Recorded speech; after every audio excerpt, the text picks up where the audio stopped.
আজানো লাম্বিত ভুজ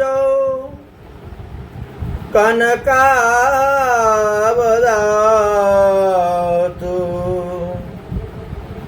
সংকীর্তনৈকপিতরো কমলায়তাক্ষো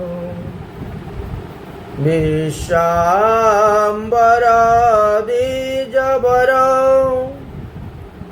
যুগধর্মপাল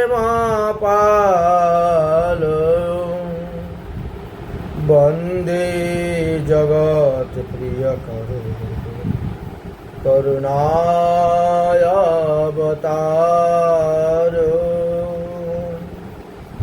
কলিযুগ পাবন অবতার শ্রী শ্রী গৌরাঙ্গ মহাপ্রভুর লীলাকথা আমরা কিছুদিন যাবৎ আস্বাদন করে যাচ্ছি। গতকালকে আমরা আলোচনা করেছিলাম মহাপ্রভু নীলাচল হইতে বৃন্দাবন যাওয়ার উদ্দেশ্যে বেরিয়েছেন। প্রথমেই তিনি এসে উপস্থিত হয়েছেন গৌর দেশে। বিভিন্ন স্থানে ভ্রমণ করার পর নবদ্বীপে গিয়েছেন, সচিমাকে প্রণাম করেছেন, বিষ্ণুপ্রিয়াকে পাদুকা দান করেছেন, চাপাল গোপালকে উদ্ধার করেছেন এবং রামকেলি গ্রামে মহাপ্রভু গিয়েছেন, রূপ সনাতনকে কৃপা করেছেন ইত্যাদি বিষয় পর্যন্ত আমরা গতকালকের আলোচনা হয়েছিল। আজ তার পরবর্তী বিষয় আলোচনা করব। কানাইট নাটশালা হইতে মহাপ্রভু কুতুবপুর নামক একটি গ্রাম সেখান পর্যন্ত গিয়েছেন। গিয়ে পদ্মাবতী নদীর দিকে মুখ করে পদ্মাবতী নদীর তীর ধরলেন। সেখানে গিয়ে ভাবাবেশে খেতুরি গ্রামের দিকে মুখ করে মহাপ্রভু নরু নরু নরু নরু বলিয়া ডাকতে লাগিলেন, অর্থাৎ নরোত্তম দাস ঠাকুর নরোত্তম নরোত্তম বলে ডাকতে লাগলেন। মহাপ্রভুর ভাব যখন কিছুক্ষণ পরে স্থির হইল, তখন নিত্যানন্দ, হরিদাস, বক্রেশ্বর তারা জিজ্ঞাসা করলেন, প্রভু নরুকে? প্রভু বললেন, শ্রীপাদ বুঝিয়াল আপন ভাবনা। মহাপ্রভু নিত্যানন্দ প্রভুকে বলছেন, তুমি ভাবো, চিন্ত, বুঝো, আপনার গুণ তুমি না জানো আপনা। এই কথাগুলি প্রেমবিলাস নামক গ্রন্থেতে আলোচনা করা আছে। চৈতন্য ভাগবত পাবেন না, চৈতন্য চরিতামৃত পাবেন না, প্রেমবিলাস। প্রভু কহেন, শ্রীপাদ বুঝিয়াল ভাবনা, আপনার গুণ তুমি না জানো আপনা। নীলাচলে যাইতে যত কান্দিয়াছ তুমি, সেই প্রেম দিনে দিনে বান্দিয়াছি আমি।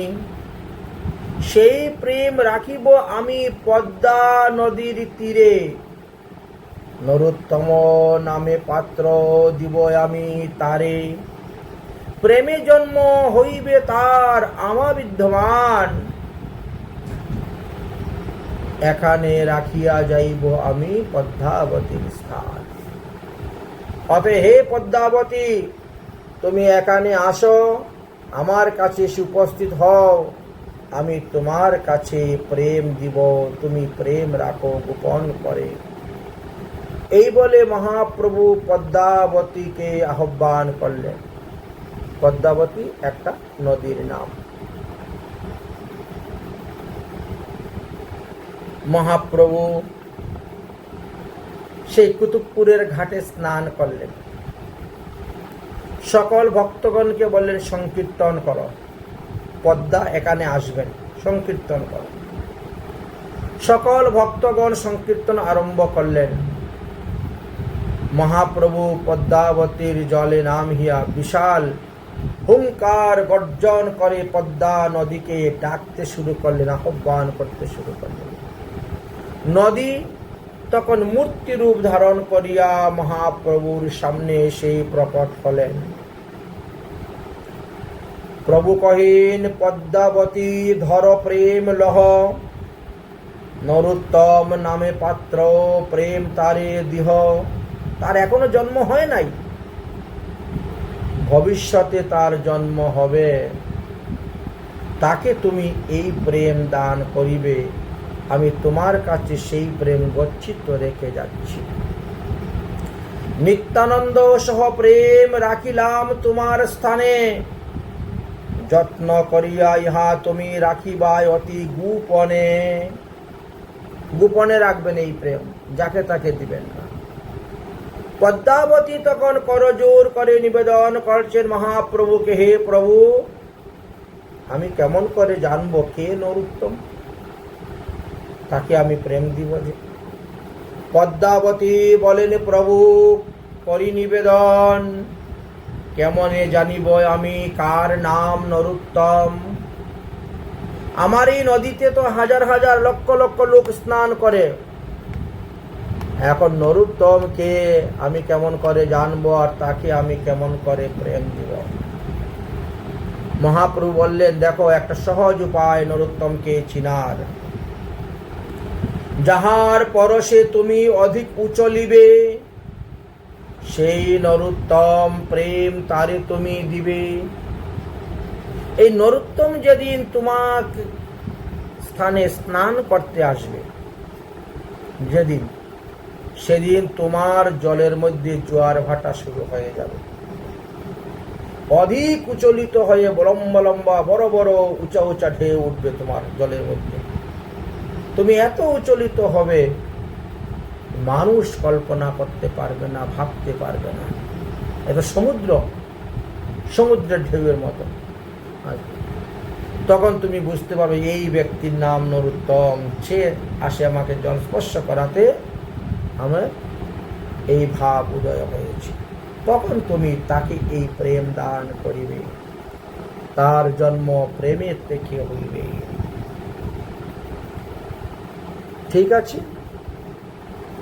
যাহার পরশে তুমি অধিক চলিবে, সেই নরোত্তম তারে তুমি প্রেম দিবে।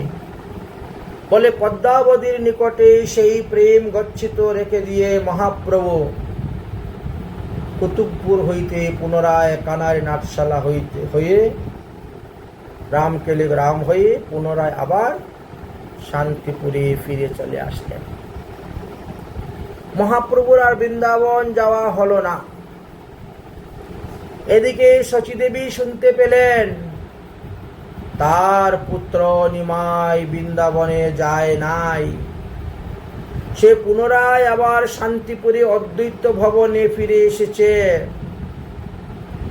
তাই গঙ্গাদাস মুরারি প্রভৃতি ভক্তদেরকে সঙ্গে করে নিয়ে দুলার মধ্যে বসে শচীদেবী শান্তিপুরে রওনা হলেন। মহাপ্রভু সাঙ্গ পাঙ্গের সহিত হঠাৎ অদ্বৈত ভবনে উপস্থিত হয়েছেন দেখে অদ্বৈতের আর আনন্দে ধরে না, আনন্দের সীমা নেই। হরিধ্বনি সংকীর্তন কোলাহল আরম্ভ হল। শচীদেবী অদ্বৈত ভবনে গিয়ে পৌঁছিলেন। মহাপ্রভু শচীদেবীকে দণ্ডবত প্রণাম করলেন।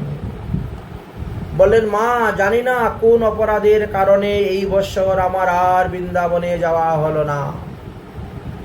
কানাই নাটশালা পর্যন্ত গিয়েছিলাম, সেখান থেকে ফিরে চলে এসেছি। মনে হয় গদাধরের চরণে আমার অপরাধ হয়েছে। গদাধর আমার সঙ্গে বৃন্দাবন যাবে বলে অনেক কান্নাকাটি করেছিল।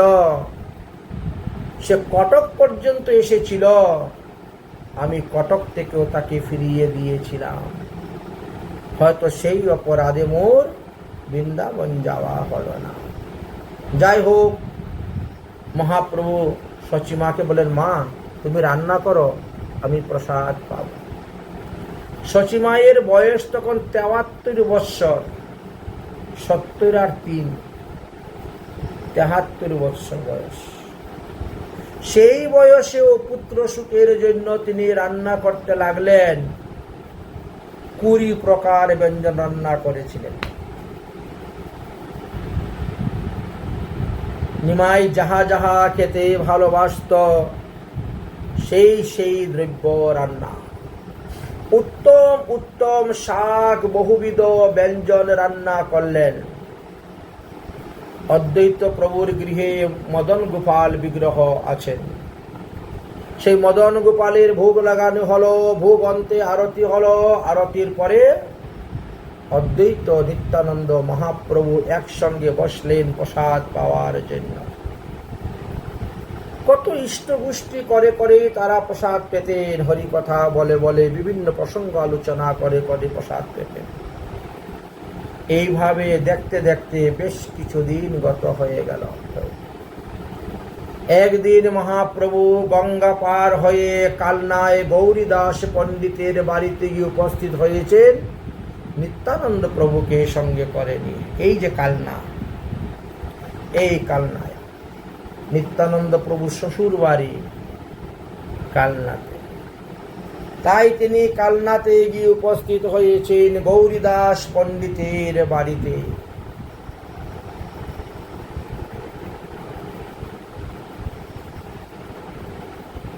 সেখানে গিয়ে উপস্থিত হয়েছেন। মহাপ্রভুকে দর্শন করে গৌরীদাস পণ্ডিত খুব আনন্দিত, এসে দণ্ডবত প্রণাম করলেন। কত স্তুতি আরতি করে নিয়ে গেলেন, পাদপ্রক্ষালন আদি করালেন, বসালেন। প্রচন্ড রবির তাপ। রবির তাপে যাতে লোকের কষ্ট না হয়, মহাপ্রভু আকাশের দিকে তাকিয়ে মেঘকে আহ্বান করতেছেন, যাতে ভক্তদের নাম সংকীর্তন দিতে কষ্ট না হয়। অমনি চতুর্দিকে বৃষ্টি পড়তে লাগিল। সকল শীতল হয়ে গেলেন একেবারে। তারপর থেকে শুরু হলো মহা মহোৎসব কালনাতে। মহাপ্রভু নিত্যানন্দ প্রভু কালনাতে বেশ কিছুদিন ছিলেন, সেখানে থাকলেন। তখন গৌরীদাস বলিলেন, প্রভু আপনি এতদিন ছিলেন, আপনার সেবা পূজা করে আমরা খুব সুখী খুশি আনন্দ হয়েছি, কিন্তু আপনি চলে গেলে কি নিয়ে বেঁচে থাকব? তাই আপনার বিগ্রহ আমি চাই, আপনি আমাকে বিগ্রহ দান করুন, আমি সেই বিগ্রহের সেবা পূজা করব। প্রথম বলছেন, আপনি আমার ঘরে থাকুন, আপনি আমার ঘরে থাকুন, আমার যতদিন দেহের মধ্যে প্রাণ আছে আমি তোমার সেবা পূজা করব। মহাপ্রভু বললেন, আমি থাকতে পারবো না, আমার অনেক কাজ আছে, বৃন্দাবন আদি বহু স্থানে আমার গমন করতে হবে। তাহলে আমি আর নিত্যানন্দ আমরা দুজন বিগ্রহ রূপে তোমার গৃহে অবস্থান করব। সেই বিগ্রহ হবে সাক্ষাৎ বিগ্রহ, চলন্ত বিগ্রহ। সে কেমন? বলে দেখো তাহলে। বলে নিতাই গৌর দুজন মন্দিরের ভিতরে ঢুকলেন। মন্দিরের ভিতরে ঢুকেছে, ঢুকে গিয়ে বিগ্রহ হয়ে গেছে, হয়ে বিগ্রহ রূপ রেখে বেরিয়েছে। এই দেখো, এই দুই আমাদের বিগ্রহ। আরে বিগ্রহ কোথার থেকে আসলো? ওনার ঘরে বিগ্রহ নেই, কিন্তু বিগ্রহ। এই দুই বিগ্রহ রূপে আমরা তোমার ঘরে থাকব, যাও তুমি রান্না করো, ভোগ লাগাও। গৌরীদাস বলছেন, এই দুই বিগ্রহ দারুময় কাঠের বিগ্রহ, ওকে ভোগ লাগাই আমার কি লাভ হবে? তোমরা দুজন থাকতে। ঠিক আছে, আমরা দুজন থাকলাম। যেই মহাপ্রভু নিত্যানন্দ প্রভু দাঁড়িয়েছেন, ওই দুই বিগ্রহ হেঁটে চলে যাচ্ছে। আরে এ কি আশ্চর্য! এদেরকে দাঁড়া করাইলে ওরা হেঁটে চলে যায়, এদেরকে দাঁড়া করাইলে এরা হেঁটে চলে যায়। এই রকম অবস্থা হয়েছিল। গৌরীদাস বড় বিস্মিত হয়ে গিয়েছিলেন মহাপ্রভুর এই লীলা দেখে। কে আসল আর কে নকল বোঝার কোনো উপায় নাই। মহাপ্রভু বললেন, আমি আর আমার নাম আর আমার বিগ্রহ তিন সমান রূপ, তিনে ভেদ নাই, তিন চিতানন্দ স্বরূপ। আমি বিগ্রহ রূপে আছি, নাম রূপে আছি, আর স্বয়ং প্রকট আছি। তিনটার মধ্যে সমান শক্তি আছে। তখন গৌরীদাস নিতাই গৌরের চরণে ধরে নিবেদন করলেন, মন্দিরের সিংহাসনে তাহলে বসে থাকো, আমি ভালো ভালো দ্রব্য রান্না করে তোমাদের ভোগ দেওয়াবো। নিতাই গৌর মন্দিরে গেলেন, প্রবেশ করলেন। অমনি গৌরীদাস দ্বারের শিকল বন্ধ করে দিল, যাহাতে আর ভগবান প্রভু আর বাইরে আসতে না পারেন। অতঃপর গৌরীদাস দেখলেন যে বাহিরে দুই ভাই বিগ্রহ রূপে আছেন, তাহারা জীবন্ত হইয়া হেঁটে চলে যাচ্ছেন। গৌরীদাস তাড়াতাড়ি ঠাকুর ঘরে প্রবেশ করিয়া দেখলেন সেই জীবন্ত ঠাকুর তিনার ঘরে রাখিয়া গিয়াছেন, তারা বিগ্রহ রূপেই দাঁড়াইয়া আছেন। এই তত্ত্বগুলি পদকল্পতরু গ্রন্থ হইতে নেওয়া হয়েছে। ঠাকুর ও পণ্ডিত বাড়ি গৌরাচাঁদ ফিরি ফিরি নিত্যানন্দ বলে হরি বল, কান্দি গৌরী দাস বলে পরিপ্রভুর পদ তলে, প্রভু না ছাড়িবে মোর ঘর। আমার বচন রাখো, অম্বিকা নগরে থাকো, এই নিবেদন তুহা পায়। যদি ছাড়ি যাবে তুমি, নিশ্চয়ই মরিব আমি, রহিব যে নিরক্ষীয় কায়। তোমরা যে দুই ভাই থাকো মোর এই ঠাই, তবে সবাই হবে পরিত্রাণ। পুনঃনিবেদন করি, না ছাড়িও গৌর হরি, তবে জানি পতিত পাবন। প্রভু কহিন গৌরী দাস, ছাড়হ এমত আস, প্রতিমূর্তি সেবা করি দেখো, তাহাতে আছি যে আমি, নিশ্চয় জানিও তুমি, সত্য মোর এই বাক্য রাখো। এত শুনি গৌরী দাস ছাড়ি দীর্ঘ নিঃশ্বাস, ফুকারি ফুকারি পুনর কাঁদে। পুনর সে দুই ভাই প্রবোধ করে হে তাই, তবু হিয়া স্থির নাহি বান্দে। কহে দিন কৃষ্ণ দাস, চৈতন্য চরণে আস, দুই ভাই রহিল তথা, ঠাকুর পণ্ডিতের প্রেমে বন্দী হইয়া দুই জনে, ভকত বৎসল তিহু গায়ক। তাই ভক্তের বৎসল ভগবান গৌরীদাসের প্রেমেতে সেখানে থেকে গেলেন মূর্তি রূপে, আজও পর্যন্ত সেখানে জীবকুলকে কৃপা করতেছেন। আকুল দেখিয়া তারে কহে গৌর হরি ধীরে ধীরে, আমরা থাকিব তোর ঠাই, নিশ্চয় জানিও আমি, তোমারে ঘরে আমি রহিলাম এই দুই ভাই। এতে ক প্রবোধ দিয়া দুই কানি মূর্তি হইয়া, আইলা পণ্ডিত বিদ্যমান, চারিজন দাঁড়াইল, পণ্ডিত বিস্মৃত হেল, ভাসে অশ্রু বহে নয়ন। পুনর প্রভু কহেন তারে, তোর ইচ্ছা হয় যারে, সেই দুই মূর্তি রাখো নিজ ঘর, তোমার প্রীতির লাগি তোর ঠাই খাবো মাগি, সত্য সত্য কহিন নিরন্তর। মহাপ্রভু বলেন, আমরা বিগ্রহ রূপে থাকলেও আমরা তোমার কাছে চেয়ে চেয়ে খাবো। আজকে এইটা রান্না করো, কালকে ওইটা রান্না করো, পরশু ওইটা রান্না করো, সেইভাবে আমরা বলবো, তুমি রন্ধন করবে, আমরা খাবো। সত্যি করে বলছি।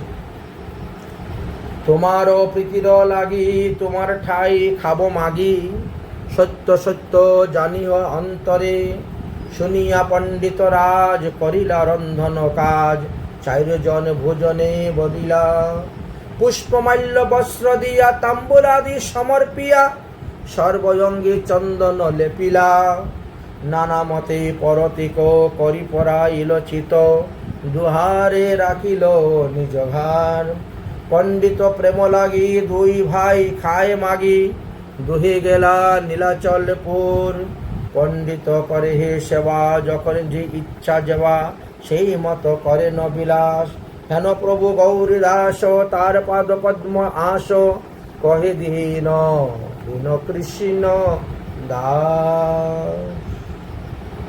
কি সুন্দর মহাপ্রভু লীলা। এই গৌরীদাস পণ্ডিত যখন বৃদ্ধ হয়ে গেছিলেন, তখন গৌরীতে বলতো, বাবা এত রান্না করিও না, তোমার খুব পরিশ্রম হয় রান্না করতে, কম কম রান্না করো, একটা সবজি রান্না করে ভোগ দিলেই হবে। কিন্তু তারপরেও তিনি মানতেন না, প্রতিদিন 4টা 5টা 10টার সবজি রান্না করতেন। একদিন নিতাই গৌর রাগ করেছেন, তুমি এত সবজি রান্না করো কেন, আজকে থেকে খাবোই না, আমরা খাবো না বলে রাগ করতেন। তিনি বলতেন, ঠিক আছে তোমরা যদি খাবো না তো আমিও খাবো না, এই বলে খাবার রেখে দিতেন। একবার গৌরীদাস পণ্ডিত কোথায় জানি ঘুরতে গিয়েছিলেন, আর গ্রামের পাশেই সংকীর্তন হচ্ছিল। নিতাই গৌর মন্দির থেকে সংকীর্তনে চলে গেছিলেন, কীর্তনে। গৌরীদাস সেখান থেকে এসে দেখেন বাড়িতে মন্দিরে বিগ্রহ নেই।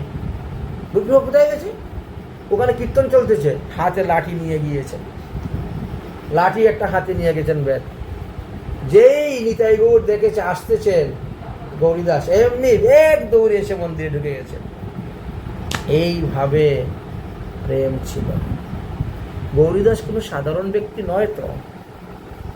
এই গৌরীদাস পূর্বলীলায় ছিলেন সুবল সখা শ্রীকৃষ্ণের। দ্বাদশ গোপালের মধ্যে একজন অন্যতম গোপাল ছিলেন সুবল। সুবল যেমন প্রেমের দ্বারা কৃষ্ণ বলরামকে বেঁধেছিল ওই লীলায়, ব্রজলীলায়, ঠিক তেমনি ভাবে গৌর লীলায় গৌরীদাস পণ্ডিত নিতাই গৌরীকে বেঁধেছেন সেই প্রেমের দ্বারা। যাই হোক, কিছুদিন মহাপ্রভু নিত্যানন্দ প্রভু গৌরীদাস পণ্ডিতের সেবা গ্রহণ করলেন, আর তারপরে সেখান থেকে পুনরায় আবার শান্তিপুরে গেলেন। শান্তিপুরে যাওয়ার পর এবার আমাদের রঘুনাথ দাস গোস্বামী পাদ তিনি আসলেন মহাপ্রভুর সঙ্গে সাক্ষাৎ করিতে। যদিও তিনি পূর্বে একবার মহাপ্রভু সহিত সাক্ষাৎ করেছিলেন, কিন্তু তখন তিনি ছোট ছিলেন। এবার মহাপ্রভু নীলাচল হইতে যখন পুনরায় আসিলেন, তখন রঘুনাথ দাস তাহার পিতাকে বলিলেন, পিতাজি আজ্ঞা দেহ, যাত্রা করি দেখিতে প্রভুর চরণ, অন্যথায় না রহিবে মোর শরীরে জীবন। বাবা, তুমি তো সর্বদা আমাকে নজরবন্দি করে ঘরে রেখে দাও, কোথায়ও যেতে দাও না, কোনো সাধুসঙ্গ সৎসঙ্গ করতে দাও না। শুনেছি মহাপ্রভু এসেছেন, এবার আমাকে মহাপ্রভু দর্শনের জন্য যেতে দাও, না হলে এই দেহের মধ্যে প্রাণ থাকবে না, তুমি কাইলি আমার মরা মুখ দেখবে। তখন তার পিতা গোবর্ধন জমিদার কি করলেন, 11 জন পাহারাদার সঙ্গে করে দিয়েছেন, অনেক টাকা পয়সাও দিয়েছেন, দিয়ে বললেন যাও শান্তিপুরে, কারণ এখানে মহাপ্রভু এসেছেন, উৎসব পঙ্গত অনুষ্ঠান হইবে, বৈষ্ণব সেবা হইবে, টাকা পয়সার দরকার আছে, তো নাও টাকা, যত টাকা খরচ হয় করো, ভান্ডারা করো, উৎসব করো, পঙ্গত করো, করে মহাপ্রভুর সঙ্গে দেখা করে আসো। পাঠাইলে শান্তি। 7 দিন শান্তিপুরে প্রভুর সঙ্গেতে রহে, রাত্রি দিন সর্ব মনের দুঃখের কথা কহে। এই রঘুনাথ দাস গোস্বামী পাদ 7 দিন শান্তিপুরে ছিলেন, মহাপ্রভুর সঙ্গে দিন রাত নিজের মনের কথা বলতেন।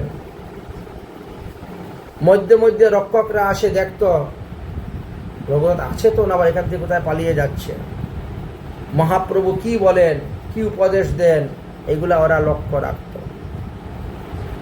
মহাপ্রভুকে বলছেন, প্রভু রক্ষকের হাতে মই কেমনে ছুটিব, কেমনে প্রভু তোমার সঙ্গে নীলাচলে যাইব। 11 জন পাহারাদার দিনরা 24 ঘন্টা আমাকে পাহারা দেয়, আমি কেমন করে সংসার ত্যাগ করে তোমার সেবা করার জন্য নীলাচলে যাব।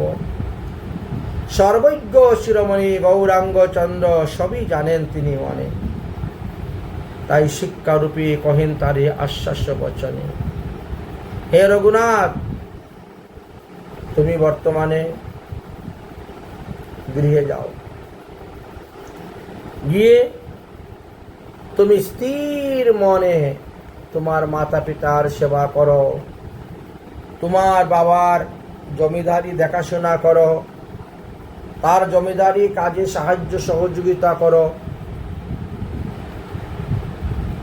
তবেই তোমার পালিয়ে যাওয়ার রাস্তাটা প্রশস্ত হবে, সুযোগ হবে। স্থির হইয়া ঘরে যাও, না হও বাতুল, ক্রমে ক্রমে পায় লোক ভব সিন্ধু কুল। মহাপ্রভু এই কথা বলতে না বলতে দেখা যায় একজন পাহারাদার চলে এসেছে। পাহারাদার যাতে বুঝতে না পারে যে মহাপ্রভু তার কি উপদেশ দিচ্ছেন, তাই পাহারাদারকে দেখে মহাপ্রভু শাসন করতেছেন রঘুনাথকে, রঘুনাথ মর্কট বৈরাগ্য না করো লোক দেখাইয়া, যথাযোগ্য বিষয় ভুঞ্জ অনাসক্ত হইয়া। পাহারাদার বলছে, বাহ, তা তো মহাপ্রভু তো ভালো কথাই বলছেন, ভালো উপদেশই দিচ্ছেন। এইভাবে মহাপ্রভুও চালাকি করতেন। কেউ হয়তো মনে করতে পারেন যে রঘুনাথ দাস মর্কট বৈরাগ্য ছিল, মোটেই না। এটা তো ওই প্রহরীকে দেখে মহাপ্রভু এরকম বলেছিলেন। মর্কট বৈরাগ্য কাকে বলে? হৃদয়ের মধ্যে বিষয় বাসনা ভর্তি চিত্ত, গোপনে গোপনে তিনি লুকিয়ে লুকিয়ে সেই বিষয় বাসনাও পূর্ণ করেন, আবার বাইরে দিয়ে তিনি বৈরাগ্য দেখান। মর্কট শব্দের অর্থ হলো বানর। বানর কত বড় ত্যাগী, প্যান্ট পরে না, কোনো বস্ত্র পরে না, কাপড় পরে না,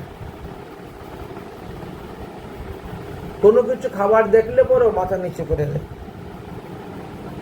কিন্তু সুযোগ পেলেই তোমার হাত থেকে সেই খাবার কেড়ে নিয়ে পালাবে, খাবে। এই ধরনের স্বভাবকে মর্কট বৈরাগ্য বলা হয়েছে। অন্তরে নিষ্ঠা করো, বাহ্যে করো লোক ব্যবহার, অচিরায় কৃষ্ণ তোমায় করিবে উদ্ধার। বৃন্দাবন দেখিয়া যবে আসিব নীলাচলে, তবে তুমি আমার পাশে আসিও কোনো ছলে। মহাপ্রভু বললেন, এখন তুমি যেও না, আমি বৃন্দাবন থেকে যখন ঘুরে আসব তখন তুমি গৃহ থেকে পালাবার চেষ্টা করিও। এর আগ পর্যন্ত মাতা পিতার সঙ্গে থাকো, তাদের সেবা করো, তাদের জমিদারি কাজ দেখাশোনা করো। যেই ছল সকলে কৃষ্ণ পুরাবে তোমায়, কৃষ্ণ কৃপা যারে করে তারে কি কেউ রাখিতে পারে? চিন্তা করো না। মহাপ্রভু বললেন, ভগবান যখন কৃপা করবে তখন তোমাকে কেউ গৃহে বেঁধে রাখতে পারবে না। না অপ্সরার মতো সুন্দরী স্ত্রী তিনাকে রাখতে পারল, না তিনার বাবার লক্ষ লক্ষ টাকা তিনাকে রাখতে পারল। এত বলি মহাপ্রভু তারে বিদায় দিল, ঘরে আসি মহাপ্রভুর শিক্ষা আচরিল। বাহ্য বৈরাগ্য বাতুলতা সব ছাড়িয়া, যথাযোগ্য কার্য করে অনাসক্ত হইয়া। রঘুনাথ দাস গোস্বামী এইভাবে মহাপ্রভুর আদেশ পালন করেছিলেন। তবেই তিনি পরবর্তী সময়ে সবকিছু ত্যাগ করে নীলাচলে গিয়ে মহাপ্রভু সেবার সুযোগ পেয়েছিলেন। যাই হোক, শান্তিপুর হইতে মহাপ্রভু যখন রওনা হলেন, তো রাস্তায় অনেক সদাচারী বৈষ্ণব ছিলেন। এক এক দিন এক এক বাড়িতে উৎসব, এক এক দিন এক এক বাড়িতে কীর্তন, এইরকম করতে করতে করতে করতে মহাপ্রভু অগ্রদ্বীপ নামক একটি স্থানে এসে উপস্থিত হলেন। সেখানেও প্রতিদিন উৎসব পঙ্গদ লেগেই আছে, চলছে। ভক্তদের অনুরোধে 10-12 জনের প্রসাদ পেতে হয় মহাপ্রভুকে। প্রসাদ পাওয়ার পরে মহাপ্রভু বলছেন, গোবিন্দ ঘোষ, তুমি আমার জন্য একটু হরিতকি নিয়ে আসো তো, মুখ শুদ্ধি করার জন্য। আজকের ভোজনটা বড় বেশি হয়ে গেছে। তখন গোবিন্দ ঘোষ ছুটে চললেন ভক্তদের বাড়িতে। তোমাদের বাড়ি হরিতকি আছে? তোমাদের বাড়ি হরিতকি আছে? এইভাবে জিজ্ঞাসা করে।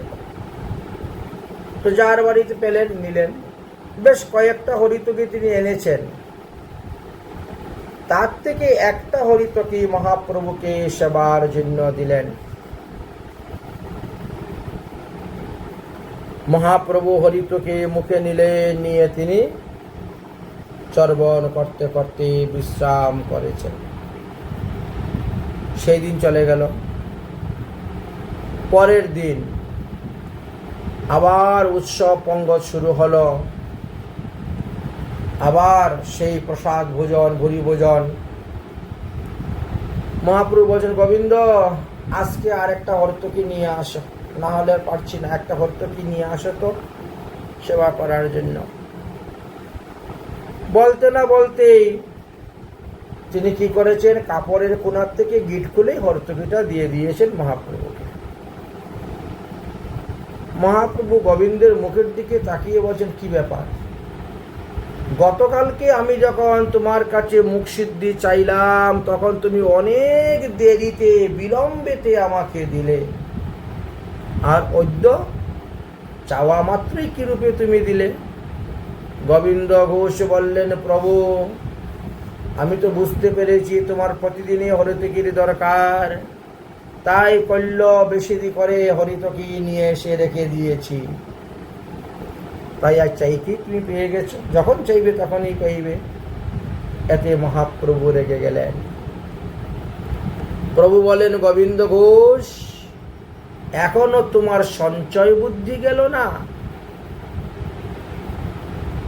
অতএব তুমি আর আমার সঙ্গে কোথায়ও যেতে পারবে না, এখানেই থাকো, থেকে সঞ্চয় করো, সঞ্চয় করো, সঞ্চয় বুদ্ধি নিয়েই থাকো। ইহা শুনিয়া গোবিন্দ ঘোষের মুখ শুকাইয়া গেল। তিনি প্রভুর চরণে ধরিয়া কাঁদিয়া কাঁদিয়া বলিতে লাগিলেন, প্রভু ক্ষমা করুন, ক্ষমা করুন, আমি বুঝতে পারি নাই। কিন্তু মহাপ্রভু বললেন, তুমি এখানেই থাকো, তুমি কেঁদো না, তুমি শান্ত হও। এই স্থানে কুটির নির্মাণ করিয়া এখানেই তুমি ভজন করো। প্রতিদিন গঙ্গাতে গিয়ে স্নান করো। একদিন আমি তোমার নিকটে আসব, আবার একদিন আমি তোমার নিকটে আসব। আমি তোমাকে ত্যাগ করি নাই। তোমার দ্বারা একটি অদ্ভুত লীলা এখানে প্রকাশ করার জন্য আমি তোমাকে রেখে যাচ্ছি। সাধারণ মানুষরা বুঝবে না। সাধারণ মানুষ মনে করবে আমি তোমাকে ত্যাগ করে দিয়েছি, কিন্তু তুমি তো আমার অন্তরঙ্গ প্রিয় পার্শ্বদ, তোমাকে ত্যাগ করা যায়? তোমাকে দিয়েই আমি জগৎবাসীকে শিক্ষা দিব, তোমাকে দিয়েই আমি নতুন একটা লীলার প্রকট করব। তাই তুমি এখানেই থাকো, এই হরিতকি তলাতেই তুমি অবস্থান করো। এরপর মহাপ্রভু অন্যান্য ভক্তদেরকে সঙ্গে করে নিয়ে কীর্তন করতে করতে চললেন, আর গোবিন্দ ঘোষ তথায় রয়ে গেলেন। সমস্ত ভক্তগণ মহাপ্রভুর চরণে ধরে গোবিন্দ ঘোষের হয়ে অনেক অনুনয় বিনয় করলেন তার অপরাধ ক্ষমার জন্য, কিন্তু মহাপ্রভু আর কোনো কথা শুনলেন না। সেই থেকে অগ্রদ্বীপে গোবিন্দ ঘোষ থেকে গেলেন। নিত্য তিনি গঙ্গাতে যান, স্নান করেন, গঙ্গার জলে দাঁড়িয়ে হিষ্ট মন্ত্র, গুরু মন্ত্র, আহ্নিক মন্ত্র জপ করেন, ধ্যানে মগ্ন হন। এইভাবে চলছে। একদিন রাত্রে মহাপ্রভু স্বপ্নে দেখাচ্ছেন, গোবিন্দ, আজ আমি তোমার কাছে আসব তোমাকে কৃপা করার জন্য। কিন্তু গোবিন্দ বুঝতে পারলেন না। অন্যান্য দিনের মতন তিনি ভোরবেলা উঠে গঙ্গা স্নান করলেন, গঙ্গার জলে দাঁড়িয়ে তিনি আহ্নিক মন্ত্র জপ করতেছেন। সেই সময়ে গঙ্গার জলে স্রোতের মধ্যে ভাসতে ভাসতে একখানি পাথর এসে উপস্থিত হয়েছিল। কষ্টি পাথর ভেসে ভেসে এসে উপস্থিত হয়েছিল। কিন্তু রাতের অন্ধকার অন্ধকার ভাব ছিল, তাই গোবিন্দ ঘোষ মনে করেছেন এটা কোনো মরা পুরা কাঠ। অনেকেই গঙ্গার তীরে মরা পুড়ে আর তারপরে ওই কাঠগুলাকে ভাসিয়ে দেয়। তাই কালো কাঠ দেখে তিনি মরা পুরা কাষ্ঠ মনে করেছেন, হাত দিয়ে ধরে ঢিল মেরে ফেলে দিয়েছেন।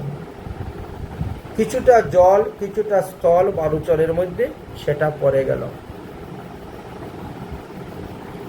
অধিকার ফিরেও তাকান নেই তিনি। তিনার মতন স্নান আহ্নিক সেরে এক কলস জল নিয়ে তিনি চলে এসেছেন।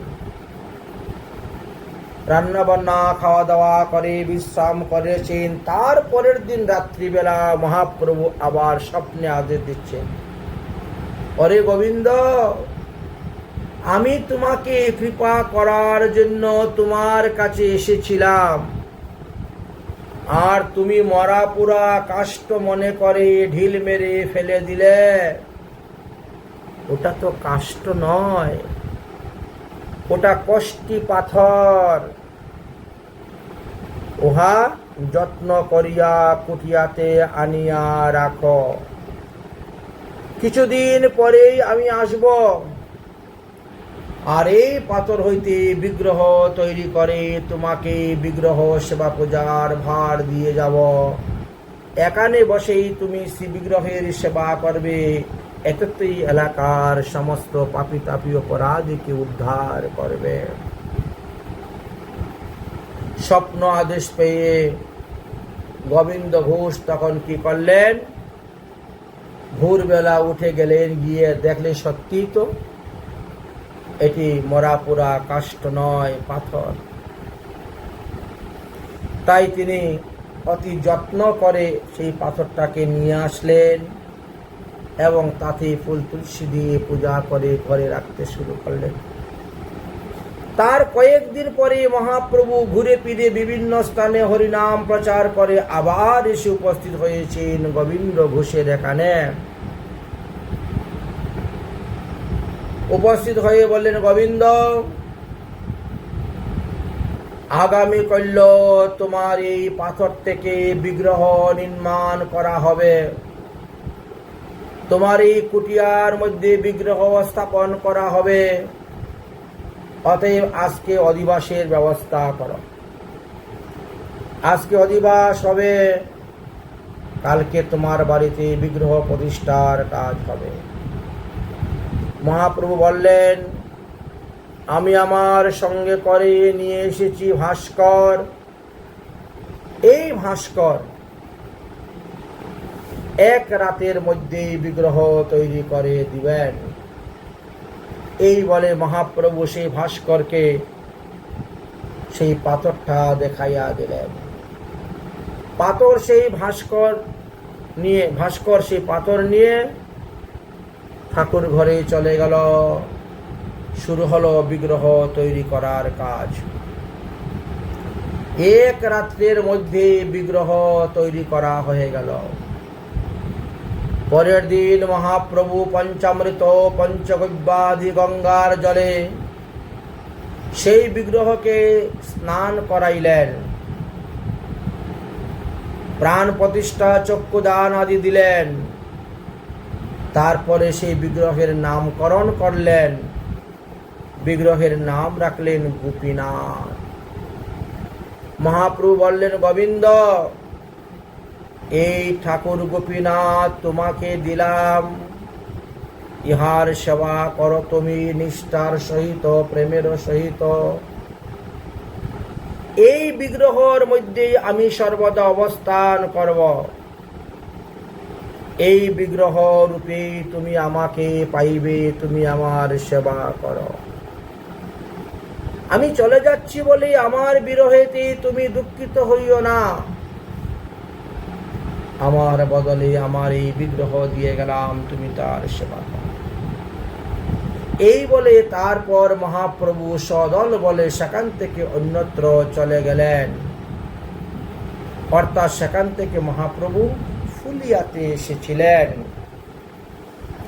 ফুলিয়া গ্রাম শান্তিপুর হইতে অনেকটা দূর আছে, ফুলিয়া গ্রাম। এদিকে গোবিন্দ গুষ্ট শ্রদ্ধা সহিত বিগ্রহ সেবা করিতে লাগিলেন।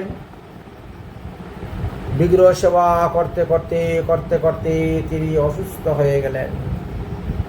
5 বার আরতি করা, 5 বার ভোগ লাগানো, প্রতিদিন বিগ্রহকে স্নান করানো, প্রতিদিন বিগ্রহকে শৃঙ্গার করানো, আবার ভিক্ষাবৃত্তি করে জীবনযাপনও করা, অত্যন্ত পরিশ্রমের মধ্যে পরে গিয়ে অসুস্থ হয়ে গেলেন। একদিন মহাপ্রভু স্বপ্নে আদেশ দিলেন, গোবিন্দ, তুমি একটি বিবাহ করো। তাহলে তুমি অসুস্থ হলে তোমার স্ত্রী সেবা পূজা করবে, আর তোমার স্ত্রী অসুস্থ হলে তুমি সেবা পূজা করবে, বিবাহ করো। তোমার দ্বারা ভগবানের একটি করুণাময় লীলা এখানে প্রকাশ হইবে, অতএব তুমি বিবাহ করো। স্ত্রী পুরুষ উভয়ে মিলে গোপীনাথের সেবা করো প্রাণপণে। স্বপ্ন আদেশ পেয়ে তিনি বিবাহ করলেন। বিবাহের বেশ কিছুদিন পরে একটি পুত্র সন্তান জন্ম হল। কিন্তু যেদিন পুত্র জন্ম নিল তার কিছুদিন পরে তিনার স্ত্রী পরলোক গমন করেছিলেন। এবার গোবিন্দ ঘোষের 2টি সেবার মধ্যে পড়ে গেলেন। এক হলো নিজের পুত্রের সেবা, আর এক হলো শ্রী বিগ্রহ গোপীনাথের সেবা। গোপীনাথের কৃপাতে তিনি পুত্র সন্তান পেয়েছেন বলে তিনি পুত্রের নামও গোপীনাথ রেখেছিলেন। তাহলে এখন 2 গোপীনাথের সেবা আরম্ভ হয়ে গেল। এক ভগবান গোপীনাথ আর এক শিশুপুত্র গোপীনাথ। তার মন দুইজনেই আকর্ষণ করতে লাগলেন, যার কারণে ভগবানের সেবাতে মাঝে মাঝে গোলমাল হইতে আরম্ভ হল। কখনো তাহার পুত্রকে দেখিয়া ভাবেন এই তো আমার গোপীনাথ, আবার কখনো ভগবানকে দেখিয়া ভাবেন এই তো আমার পুত্র। কখনো গোপীনাথের দ্রব্য পুত্রকে দেন, কখনো বা পুত্রের দ্রব্য গোপীনাথকে দেন, কখনো বা গোপীনাথের দুঃখ দিয়া পুত্রকে সেবা সুখে আনন্দ দেন, আর কখনো বা পুত্রকে দুঃখ দিয়া গোপীনাথের সেবা কার্যে সুখে আনন্দ দেন। এইভাবে চলছে বেশ কিছুদিন। পুত্র যত বড় হচ্ছে পুত্রের প্রতি মন ততই যাচ্ছে। এখন দেখতে দেখতে 15 আনা মন পুত্রের প্রতি, আর 1 আনা মন ভগবানের প্রতি, যার কারণে একদিন ওই পুত্রটিও মারা গেল। তখন গোবিন্দ ঘোষ মর্মাহত হয়ে পড়লেন, গোপীনাথের সেবা বন্ধ করে দিলেন, আর নিজেও অন্বেষণ ব্রত করে প্রাণ ত্যাগ করবেন সংকল্প নিয়ে পড়ে রইলেন। দেখতে দেখতে বেশ কিছুদিন গত হয়ে গেল। ভগবান গোপীনাথের বিগ্রহের উপর তিনার প্রচন্ড রাগ। গোবিন্দ ভাবতেন, এ কি অন্যায়, আমি ভগবানের দিনরাত সেবা করে যাচ্ছি, এত কষ্ট স্বীকার করে আমি ঠাকুরের সেবা করতেছি, আর ঠাকুর আমার ত্রিবর্গের সংসার নষ্ট করে দিলেন, আমার স্ত্রী নিলেন, আমার পুত্র নিয়ে গেলেন, আমার সব নিয়ে গেলেন। এমন ঠাকুরের পূজা করে কি লাভ, আর আমি বা বেঁচে থেকে কি লাভ। অতঃপর গোবিন্দ সেই দুঃখেতে না তিনি বিগ্রহ সেবা করেন, না তিনি নিজে রান্না করে ভোগ প্রসাদ পান, কোনোটাই না। ভগবান তো প্রাণ প্রতিষ্ঠিত বিগ্রহ, স্বয়ং মহাপ্রভু যে বিগ্রহ স্থাপন করে গিয়েছেন, প্রাণ প্রতিষ্ঠিত বিগ্রহের প্রতিদিন ভোগ লাগাইতে হয়, আরতি করতে হয়, স্নান শৃঙ্গার করতে হয়, কিন্তু হচ্ছে না। দেখতে দেখতে কিছুদিন গত হয়েই গেল। একদিন নিশাভাগে ভগবান গোপীনাথ গোবিন্দ ঘোষকে ডাকছেন, বাবা বাবা, আমার ক্ষুধা লেগেছে, আমায় খেতে দাও। বাবা, তোমার কি কোনো মায়া দয়া নাই? আজ কতদিন গত হয়ে গেল, কত রাত গত হয়ে গেল, তবু তুমি এক বিন্দু জল পর্যন্ত আমাকে দিলে না। গোবিন্দ ঘোষ চমকে উঠলেন, চতুর্দিকে তাকাচ্ছেন, কে আমাকে ডাকতেছে? আমার ছেলে তো মারা গিয়েছে, তাকে তো আমি নিজ হাতে অন্ত্যেষ্টি ক্রিয়া করে এসেছি গঙ্গার তীরে, তাহলে আমাকে কে ডাকতেছে?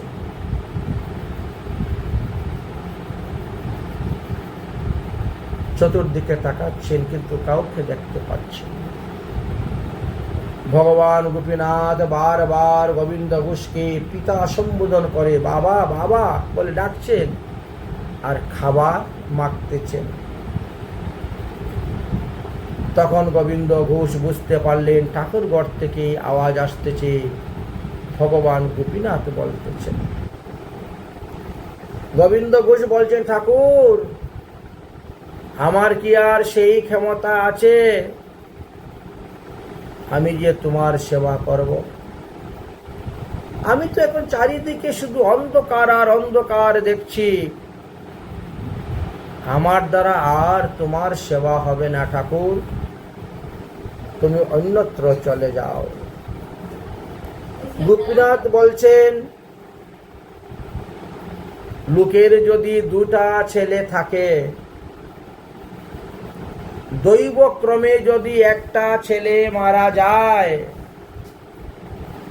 তাহলে আরেকটা ছেলেকে না খাওয়াইয়া কি মারে? অনাহারে বধ করা তো মহাপাপ। তোমার এক পুত্র মরে গেছে, সেই দুঃখে সেই ক্ষোভে তুমি আমাকে কেন অনাহারে মারতে চাচ্ছ?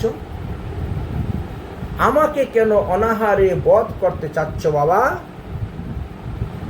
গোবিন্দ ঘোষ বলছেন, ঠাকুর, তুমি আর আমাকে মায়া দেখাইও না। ঠাকুর, তুমি আমার পুত্র কারিয়া নিয়াছ, তুমি আমার স্ত্রী কারিয়া নিয়াছ,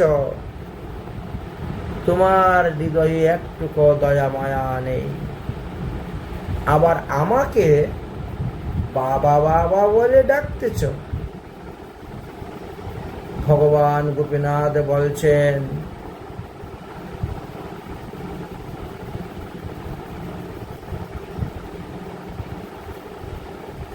ভগবান গোপীনাথ বলছেন, এইরূপ বিপদে যে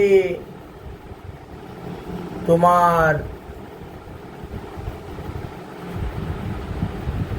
ধৈর্যচ্যুত হয়ে পড়েছ, এটা স্থির করো।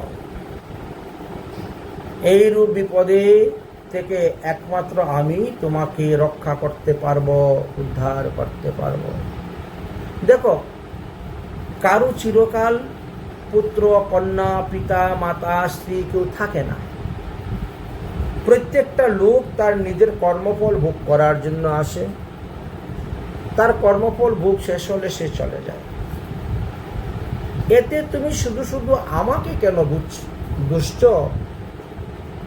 আমি তো তোমার স্ত্রী পুত্রকে নেই নাই। তাদের প্রারব্ধ কর্ম শেষ, তাই তারা মারা গিয়েছে। গোবিন্দ ঘোষ বলছে, ঠাকুর সবই বুঝি, আমি সবই বুঝি, তুমি আমার স্ত্রী পুত্রকে কেড়ে নিয়েছ,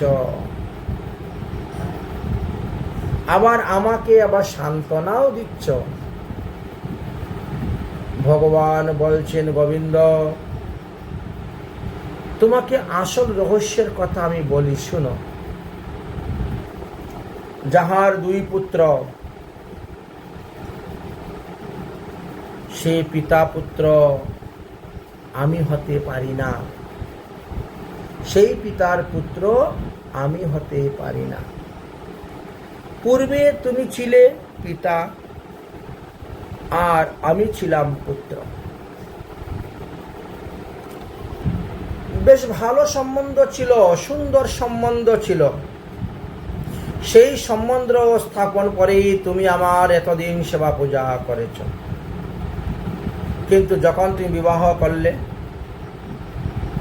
তখন স্ত্রীকে দিলে 8 আনা মন, আমাকে দিলে 8 আনা মন। তারপরে তোমার পুত্র সন্তান হলো, তখন তুমি আমাকে 4 আনা মন, স্ত্রী পুত্রকে 12 আনা মন দিয়ে দিলে। যখন স্ত্রী মারা গেল, তখন 15 আনা মনই ছেলের প্রতি তোমার রয়ে গেল, 1 আনা মন রয়ে গেল আমার প্রতি। আমার সেবা পূজা ঠিক মতো আর হচ্ছে না। আচ্ছা, তখন যদি আমি রাগ করে চলে যেতাম, আর তারপরে তোমার এই ছেলে মারা যেত, তাহলে তো তুমি 2 ছেলে কি হারাতে। সুতরাং তোমার 1 পুত্র চলে গেছে, তাতে কি হলো? আমি তো রয়েছি বাবা। গোবিন্দ ঘোষ বলছেন, তুমি পুত্র হলে কি হবে? তুমি কি আর আমার ঔরজাত সন্তানের মতন শ্রাদ্ধ তর্পণ পিণ্ডদান করবে? আমার যে আত্মজ পুত্র, সে যদি বেঁচে থাকতো, আমার মৃত্যুর পরে সে আমার শ্রাদ্ধ তর্পণ পিণ্ডদান আদি করত।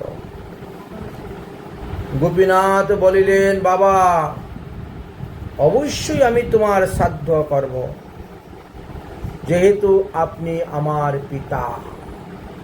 আমি আপনাকে পিতা বলে ডেকেছি, সুতরাং আমি তো আপনার শ্রাদ্ধ করবই। যদিও শ্রাদ্ধাদি কার্য কর্মকাণ্ড রাজস্বিক, তবুও পুত্র যখন হয়েছি আমি, তখন অবশ্যই তোমার মৃত্যুর পর তোমার শ্রাদ্ধ পিণ্ডদান আদি আমি করব। গোবিন্দ ঘোষ তখন খুব আনন্দিত হলেন। অতঃপর তিনি স্নান করলেন, তিলক সন্ধ্যা আদি আহ্নিক করলেন, রন্ধন করলেন, গোপীনাথের ভোগ লাগাইলেন। এইভাবে করতে করতে তিনি বৃদ্ধ হয়ে গেলেন। কিছুদিন পর 2 জন পূজারী নিযুক্ত করলেন এবং শেষে অতিবৃদ্ধ হয়ে গেলেন, আর তারপর তিনি মারা গিয়েছিলেন। গোপীনাথ শ্রী বিগ্রহের নয়ন থেকে তখন টপ টপ করে জল পড়তে লাগলো। পূজারী দেখে তো বিস্মিত হয়ে গেছেন। গোপীনাথ পূজারীকে স্বপ্নে বলছেন, অরে পূজারী, তোমার কি কোনো কাণ্ড জ্ঞান নেই, কোনো শাস্ত্র জ্ঞান নেই? আমার বাবা মারা গিয়েছেন, আর তুমি আমাকে কি সুন্দর রাজ ভেসে সিংহাসনে বসিয়ে রেখে দিয়েছ, তুমি এক্ষুনি আমাকে এই সিংহাসন থেকে নামাও, অন্য ঘরে নিয়ে রাখো, এক শ্বেতবস্ত্র পরিধান করাও। একজন লোকের বাবা মারা গেলে যেভাবে ছেলেকে অসুষ পালন করতে হয়, আমাকে সেইভাবে রাখো। আমি 1 মাস অসুষ পালন করব, অভিসন্ন গ্রহণ করব। যেহেতু গোবিন্দ ঘোষ শূদ্রের 1 মাস,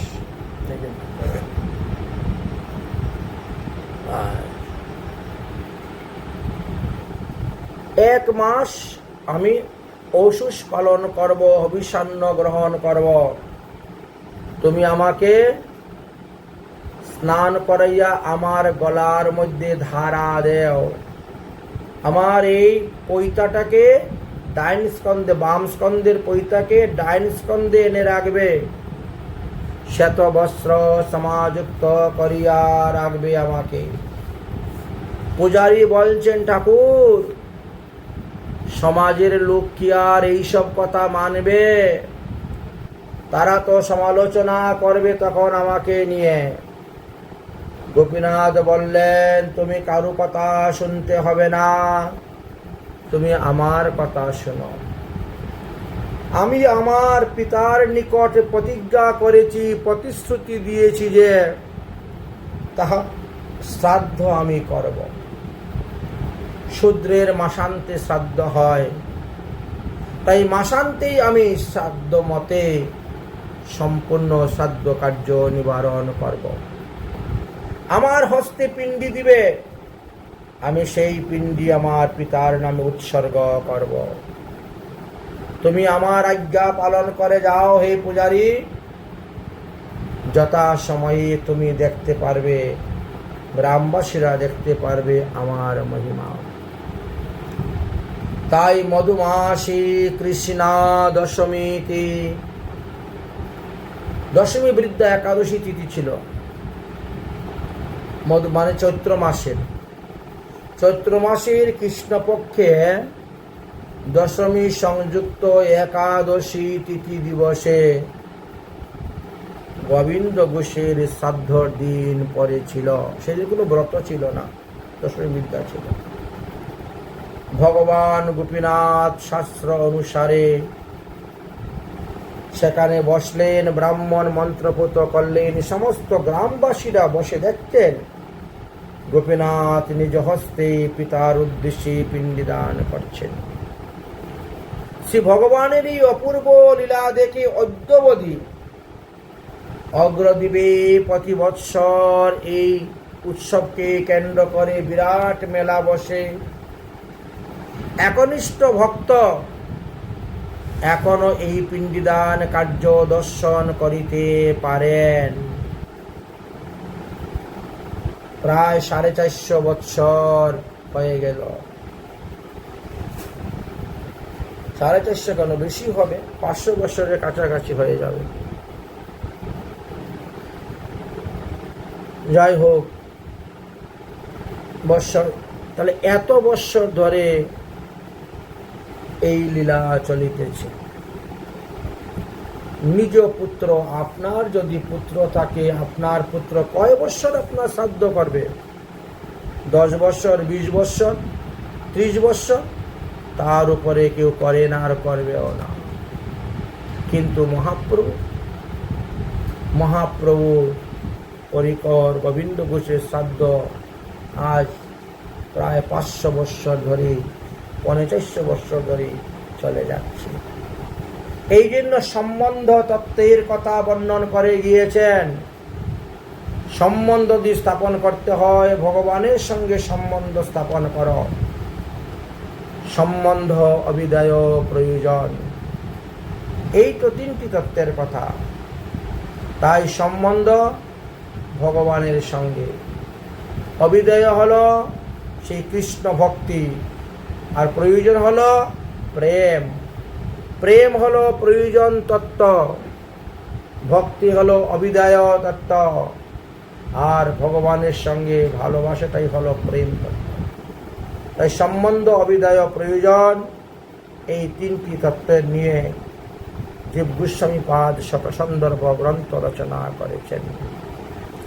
ভগবানের সঙ্গে আপনার সেই সম্বন্ধ স্থাপন করে দিবেন শ্রী গুরুদেব। তো যার গুরুদেবের সঙ্গে যতটা সম্পর্ক গাঢ় হবে, ভগবানের সঙ্গে তার সম্পর্ক ততটাই গাঢ় হবে।